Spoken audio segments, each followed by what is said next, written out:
Leadership isn't about a title. It's not about authority. It's about impact. It's about vision. And most importantly, it's about presence. You've seen them before. The ones who walk into a room and instantly command respect. Not by yelling, not by demanding, but by simply existing. They're not just leaders. They're alpha leaders. The world doesn't need more bosses. It needs more men who lead with courage, integrity, and strength. Men who inspire. Men who don't ask for loyalty but earn it with every move they make. But becoming an alpha leader?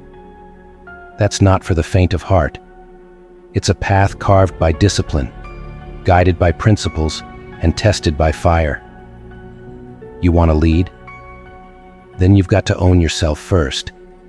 Because before you can command respect from others, you've got to respect yourself. From history to mythology, leaders have always been forged in the crucible of adversity. Alexander the Great didn't conquer the world because he was born into royalty. He did it because he had a vision, and he refused to stop until that vision became reality. Julius Caesar crossed the Rubicon because he understood one thing. Hesitation is the death of leadership. He knew that leaders don't wait for permission. They create the path. But here's the truth most people won't tell you. Becoming an alpha leader isn't about being the loudest, the strongest, or the smartest. It's about embodying 3 unshakable rules. 3 rules that separate the sheep from the wolves. These rules aren't just words. They're principles that demand action. And if you're ready to rise, to truly lead, then listen closely. Because the world doesn't hand a power to just anyone. You have to take it. Rule 1. Command respect through action, not words. Confucius once said, "The superior man is modest in his speech but exceeds in his actions." Alpha leaders don't talk. They act. They don't seek validation. They create results. While others are busy bragging about their plans, the alpha leader is already executing them. Respect isn't given. It's earned. And the fastest way to lose it? Empty words. Think about it. The leaders you admire, the ones you aspire to be, they don't waste time explaining their worth. They show it. Every action you take, every decision you make, it's a message. A silent broadcast of who you are and what you stand for. And if your actions align with strength, competence, and integrity, respect will follow you like a shadow. Rule 2. Lead by example, not command. General George S. Patton said it best. Do not tell people how to do things. Tell them what to do, and they will surprise you with their ingenuity. True leadership isn't about barking orders or micromanaging. It's about inspiring others to rise to their potential. And the only way to do that? Be the example they aspire to follow.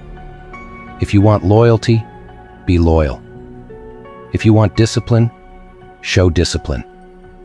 If you want strength, embody strength. You can't demand from others what you're unwilling to give yourself. Think of the greats. Mahatma Gandhi led a revolution without lifting a weapon. His power didn't come from force. It came from the sheer force of his example. People followed him because he walked his talk. Ask yourself, are you someone worth following? Because leadership isn't a role, it's a responsibility. One you carry every single day. Rule 3. Embrace accountability. Reject victimhood. Epictetus, the Stoic philosopher, once said, "It's not what happens to you, but how you react to it that matters." Alpha leaders take full accountability for their lives. They don't point fingers. They don't play the blame game. When things go wrong, and they will, they own it. Why? Because accountability is power. When you accept that every outcome, every failure, every success is on you, you gain control. control over your decisions, control over your destiny. Victimhood is easy. It's the language of the weak. But accountability? That's where strength lives. The alpha leader doesn't cry about the storm. He becomes the one who navigates through it. Look at Theodore Roosevelt. He could have complained about his asthma, his frail body, his challenges. Instead, he built himself into a powerhouse of physical and mental resilience. He didn't wait for life to hand him better cards. He played the hell out of the hand he was dealt. Leadership is a privilege, not a right. It's earned in the trenches, not in the spotlight. And if you think the world will hand it to you, you're living in a fantasy. Remember this: alpha leaders don't wait for approval. They don't hesitate. They don't shrink back when the weight of responsibility bears down on them. They rise. So here's the question: are you ready to rise? To command respect with your actions, lead by example, and embrace accountability? Because the world needs men who don't flinch in the face of chaos. Men who don't break when life gets heavy. Men who lead. Subscribe to the Midnight Alpha, because this is where men are made. Smash that like button, share this message, and let's create a movement of leaders who change the world. Because leadership isn't a choice, it's a calling, and it's time you answered.